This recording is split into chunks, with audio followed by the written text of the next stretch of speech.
title সুস্থ শৰীৰ সুস্থ মন প্ৰব্লেম অফ ষ্টেটমেণ্ট সুস্থ শৰীৰৰ সুস্থ মনে বিৰাজ কৰে আমাৰ শৰীৰ সুস্থ হৈ থাকিবলৈ সুস্থ পৰিৱেশত বাস কৰিব লাগিব আমাৰ শৰীৰ সুস্থ কৰি ৰাখিবলৈ পুষ্টিকৰ আহাৰ গ্ৰহণ কৰিব লাগিব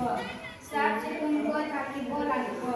বিশুদ্ধ পানী গ্ৰহণ কৰা ব্যায়াম যোগাসন কৰিব লাগিব ইত্যাদি শৰীৰ ভালে থাকিলেহে আমাৰ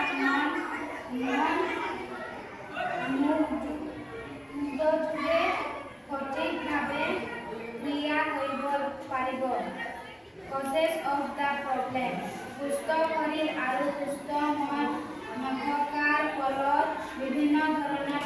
বেমাৰ আজাৰ হোৱা দেখা যায় পৰিৱেশ সুস্থ নথকাৰ ফলত পেটৰ আৰু ছালৰ ৰোগ হোৱা দেখা যায় পুষ্টিকৰ আহাৰ গ্ৰহণ নকৰিলে বিভিন্ন ধৰণৰ ৰোগে দেখা দিয়ে যেনে পুষ্টিহীনতা